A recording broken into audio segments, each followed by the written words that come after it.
Good morning, beginning farmer friends. Today we're tackling this job. So here's what I got going on. I'm gonna kind of like hide the camera around the corner here because it is really windy today, which makes it hard to record audio. But I started bringing in those dirty chips, the fine rocks, into the place that was wet. And I shouldn't have done that. It was still too wet. I should have actually probably dug out more mud and then started bringing stuff in so I was down to solid dry ground. So I'm gonna kind of drive across it a little bit. I actually backed the corn over it the other day. I'm gonna drive across it a little bit and see if that helps, if it packs it down, if it dried out enough underneath. If it didn't, I'm gonna have to dig that out, and then I got some bigger rock on this side of the shed. I'm gonna bring that bigger rock in and then put the smaller rock on top of that. This would be a lot easier job if I had a skid loader, something smaller to get around in here, but I don't, so away we go. Check this out, I'm a genius. I'm gonna go take that muffler off so I can drive through. Man, I am so smart.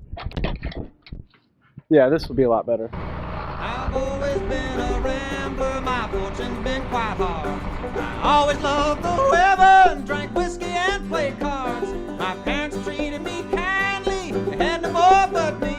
But I shook hands and parted at the age of 23. There was a wealthy farmer, he lived a neighbor by. He had an only daughter on whom I cast my eye.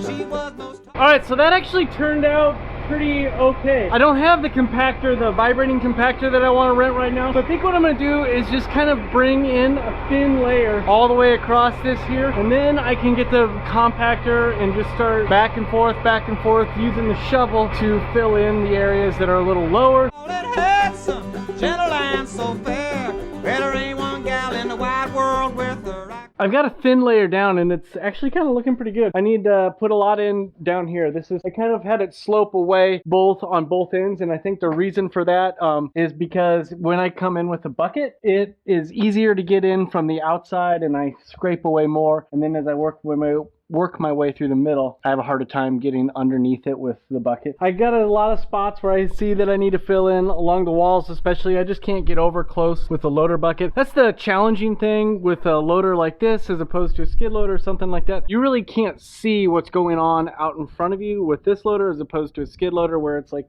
right in front of your feet or right in front of your eyes. I'm gonna come in, I'm gonna bring a rake, I think, and a shovel, and I'm just going to kind of smooth it out a little bit. Honestly, I think it's going to be okay, this is what I'm going for right now. I am going for okay.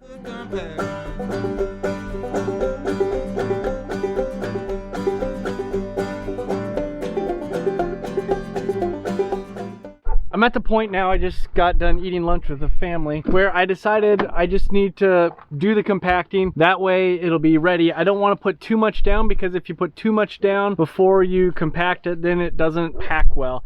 So I'm gonna run to town, I'm gonna rent a compactor, vibrating compact, whatever it's called. I'm gonna rent one, and then we'll start packing it down, leveling it out, packing it down. I hope I know what I'm doing.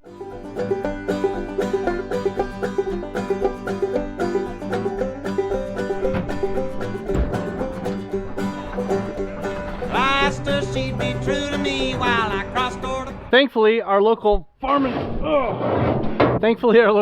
home store has a few rental items, and one of the rental items they have is this VibraPlate compactor. I don't know what the technical term for it is, but it vibrates and compacts everything down. I'm gonna start it up. I'm just gonna go over what I've got down so far. It is 2 o'clock right now, and I want to be done with this today, so we're gonna get hopping.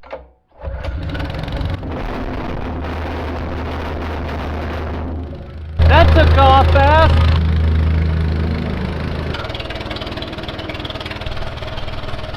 It's starting to feel like I can't catch a break. It started off, I made it from the tractor to here, and then it just started running crazy rough like this. It just sounds like it's broken.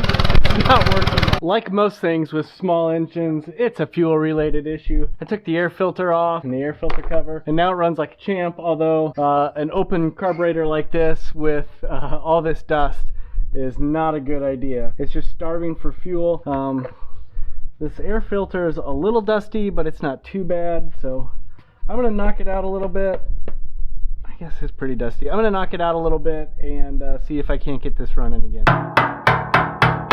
I'm not an expert, but I did actually work in the shop at this farm store, and I'm saying it's not getting any air. Small engines need fuel and air.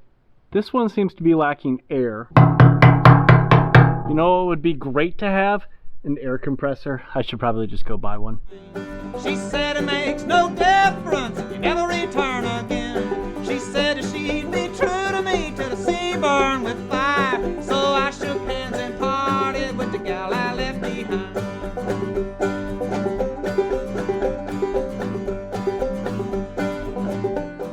It's doing something. I'm not 100% sure what it's doing, but it's doing something. You know the old saying, jack of all trades, master of none?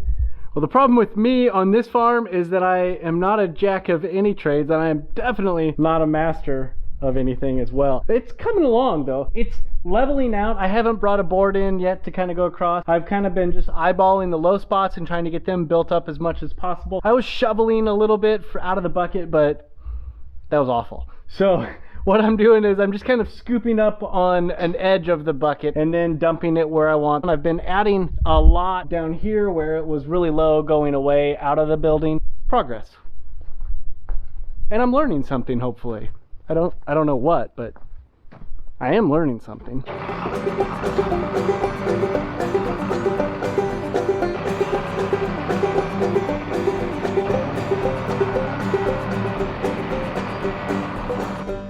I left old North Carolina to marry an Iditarod.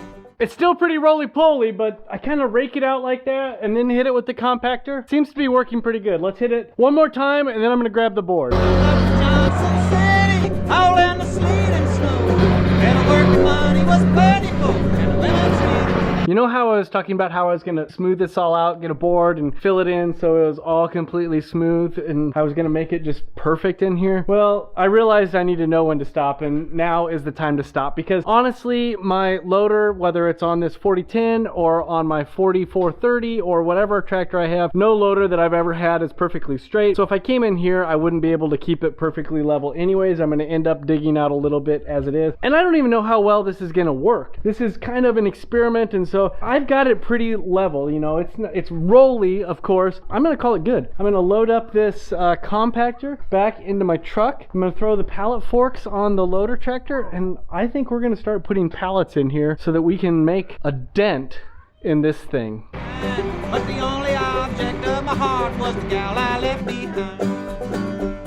I was walking up on George Street all. There we go, first two pallets in, and first scuff up of the floor. Oh man, we've got a lot more to go. It looks like I'm gonna be able to go too wide, so let's keep moving them in. In the public square, a mail was just returning, and the postboy met me there.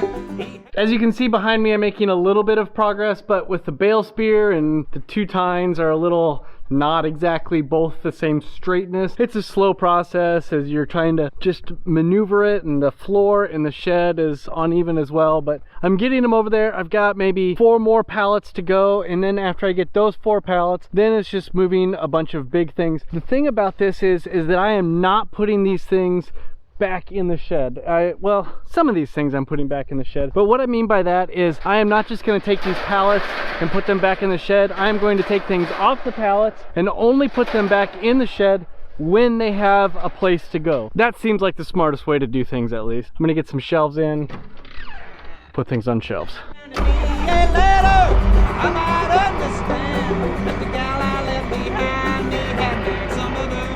This is encouraging. One, because I can park the tractor in the shed, which is kind of important with this open station back here. But it's the first time I've been able to park the tractor in the shed in quite some time, mostly because I had all those pallets and stuff here. But it gives me excitement about what is to come, about this idea that we're gonna have a shed where we can bring equipment in, we can work on it, we can work in the winter, we can work in the summer, we can work when it's raining. That is gonna be huge for us. Isn't this awesome?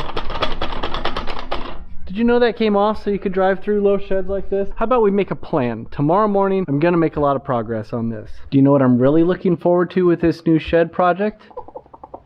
Garage doors on the front so that chickens can't come in here. Hey, thank you all so much for taking the time to watch today. This is a big project for us, and it is one that has been a long time in the making. In fact, I'll tell you a little bit about that story sometime, but this is a plan that had been, I don't know, 4 years in the making, and we had things just kind of fall apart, which allowed us or made us not able to tackle this project. I'm gonna bring you along for it though, for the concrete, for the walls, for the freezer, for any doors we put up. Whatever happens here, I'm gonna put this on the channel, so come along for the ride. Thank you guys so much for watching. If you enjoy the video, thumbs up, subscribe, like, you know the deal. I really appreciate all of you.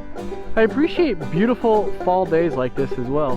Goodness gracious, this is just absolutely gorgeous.